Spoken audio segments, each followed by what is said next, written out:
Assalamualaikum warahmatullahi wabarakatuh. Perkenalkan, nama saya Hardi Pratama, NIM 19234094. Saya berasal dari Prodi Perpustakaan dan Ilmu Informasi Universitas Negeri Padang. Baiklah, kali ini saya akan mempresentasikan beberapa materi tentang mata kuliah preservasi dan konservasi. Baiklah, langsung saja kita masuk pada materinya. Peta, slide, fotokopi, dan tinta. Yang pertama, peta. Peta merupakan salah satu sumber informasi untuk menunjang penelitian, pendidikan, maupun untuk keperluan bisnis. Karena itu, ada bermacam jenis peta, misalnya peta geografis, peta perdagangan, peta bahasa, peta navigasi, peta hasil bumi, dan sebagainya. Pelestarian koleksi peta merupakan pengetahuan yang harus dimiliki oleh petugas perpustakaan maupun oleh petugas bagian pelestarian. Peta adalah bahan pustaka yang unik sebab bentuk dan ukuran serta informasi yang terkandung di dalamnya begitu beraneka ragam. Kedua, slide.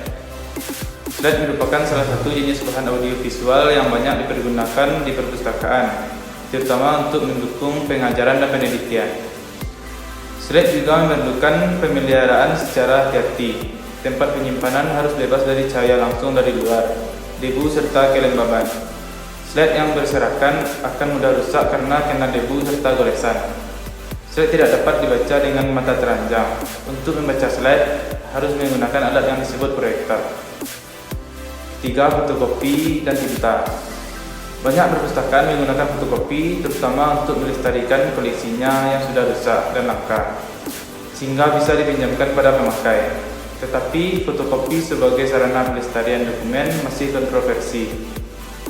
Tinta ternyata merupakan komponen pembuat buku yang sangat penting dan beraneka ragam. Sejak 2500 tahun sebelum Masehi, tinta sudah dikenal oleh bangsa Mesir dan bangsa Cina, sampai ditemukannya mesin cetak pada pertengahan abad ke-15. Tinta tulis memiliki peranan yang paling penting dalam produksi buku. Setelah mesin ditemukan, bentuk tintanya pun menyesuaikan dengan keperluan pencetakan. Perbaikan bahan pustaka dan restorasi. Pertama, menambal. Menurut Perpustakaan Nasional RI, menambal atau menutup bagian yang berlubang dapat dilakukan dengan kertas Jepang dan perekat kanji. Menambal juga dapat dilakukan dengan bubur kertas atau menggunakan kertas tisu yang berperekat. Kedua, menyambung. Menyambung dilakukan untuk merekat bagian yang sobek atau lemah karena lipatan. Biasanya diperkuat dengan potongan kertas dari jenis tertentu agar bagian yang sobek tidak tambah besar atau lebar. 3. Penyiangan. Penyiangan atau wedding adalah kegiatan pemilahan terhadap koleksi bahan pustaka yang ada di perpustakaan. Kegiatan penyiangan dilakukan agar bahan pustaka yang tidak sesuai lagi diganti dengan bahan pustaka yang baru. Bahan pustaka yang perlu disiangi biasanya bahan pustaka yang isinya tidak relevan lagi, sudah usang, isinya tidak lengkap, bahan pustaka yang sudah ada edisi terbarunya, dan bahan pustaka yang fisiknya sudah sangat rusak. 4. Stock of name. Stock of name adalah pemeriksaan fisik terhadap buku yang tercatat milik perpustakaan. Sebelum melakukan kegiatan ini, perlu dipertimbangkan terlebih dahulu pelayanan apa yang dibutuhkan dan kapan waktu yang tepat untuk melakukan kegiatan stock of name agar tidak mengganggu pelayanan yang disediakan oleh perpustakaan kepada penggunanya. Pelestarian bahan pustaka dengan sistem penjedidan.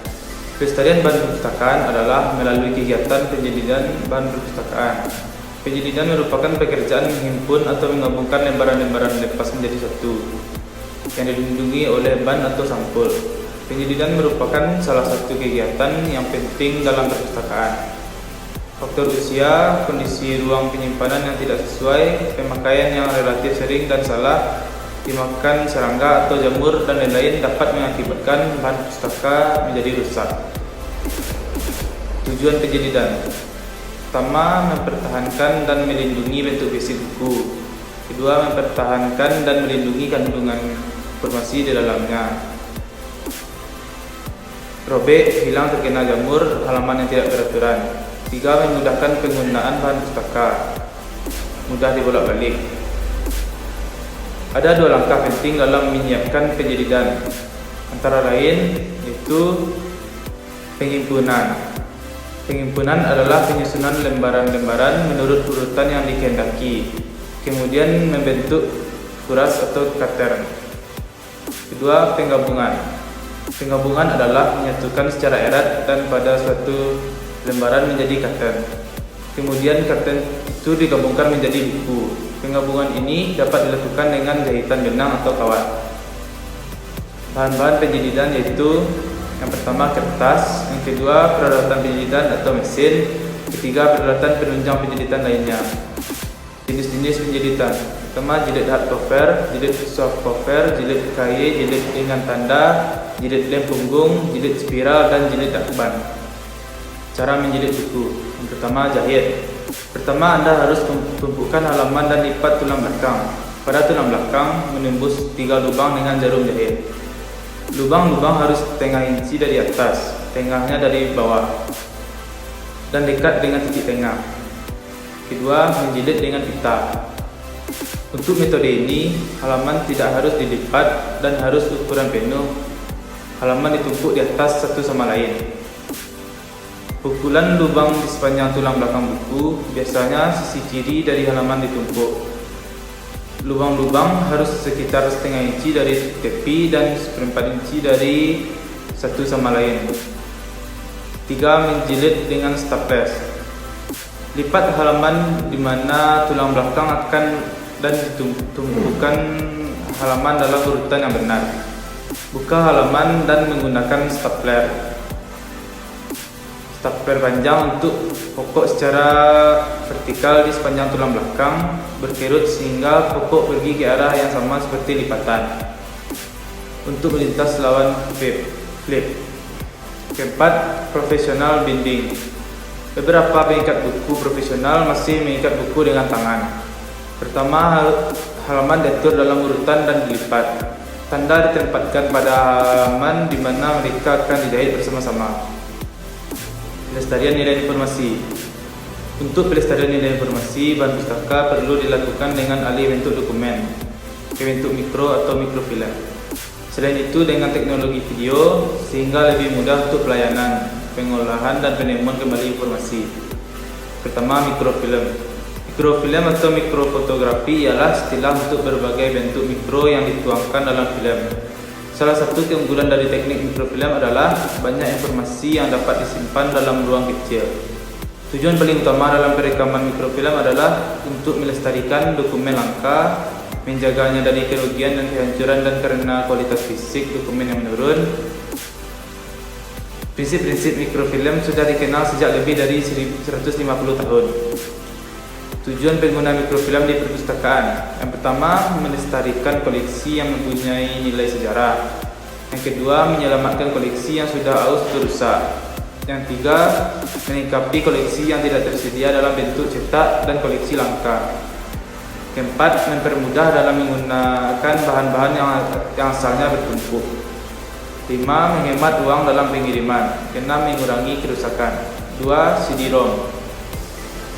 Sesuai dengan namanya, data atau informasi digital yang sudah disimpan atau direkam dalam CD-ROM tidak bisa dihapus atau ditambah oleh pemakai.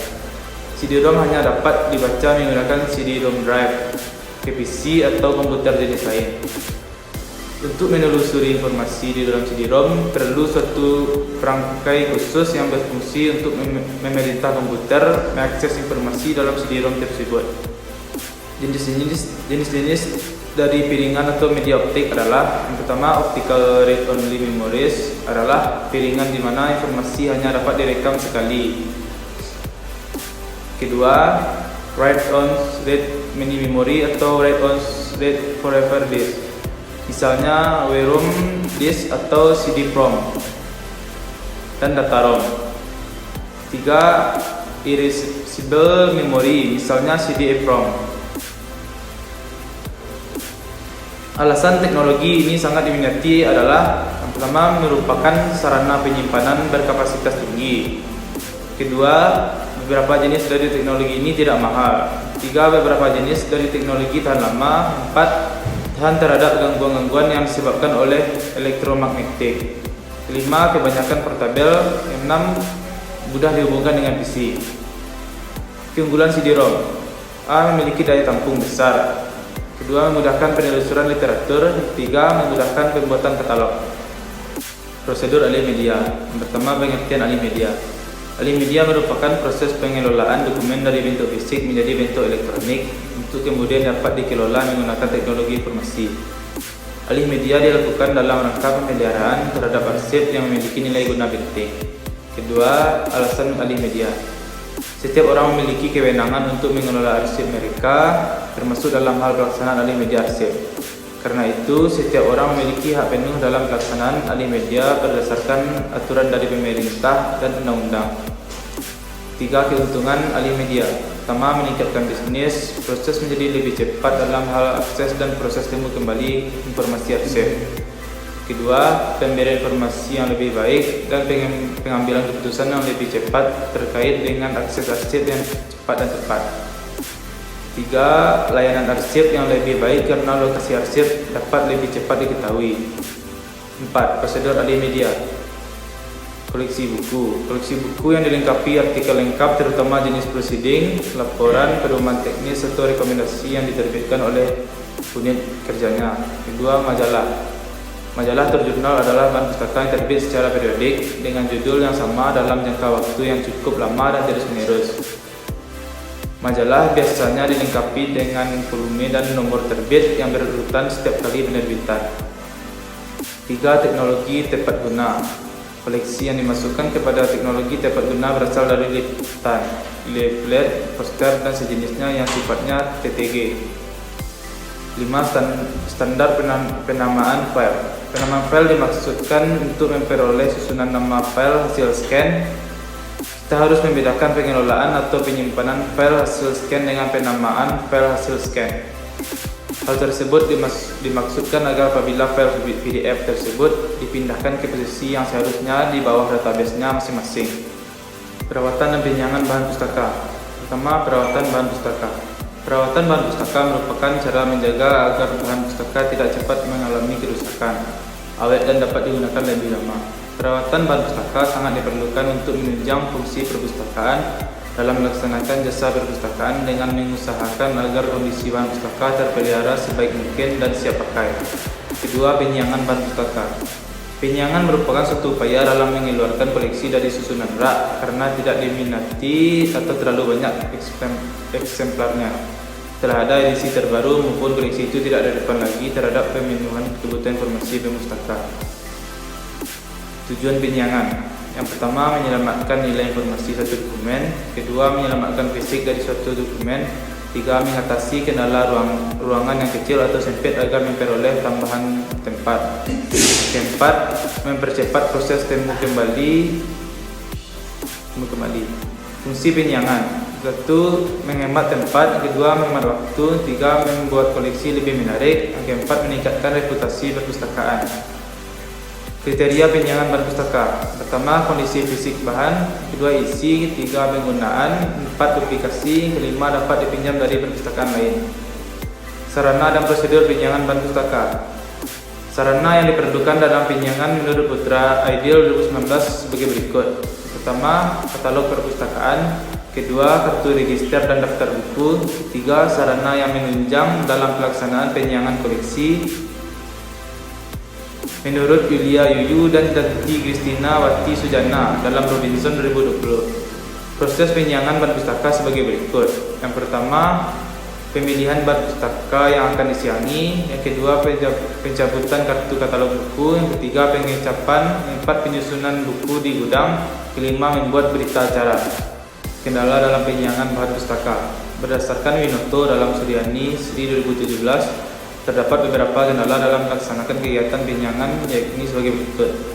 Pertama, adanya rasa bangga terhadap koleksi yang dimiliki, seperti adanya perasaan segan atau tidak rela membuang bahan pustaka. Kedua, masih terdapatnya anggapan bahwa kuantitas koleksi menentukan kualitas, terlepas dari status bahan pustaka dan relevansinya dengan tujuan perpustakaan. Jumlah koleksi dianggap sebagai kehebatan atau kelebihan dari perpustakaan. 3. Adanya anggapan bahwa penyiangan bertentangan dengan tujuan pengadaan atau konsep membangun koleksi.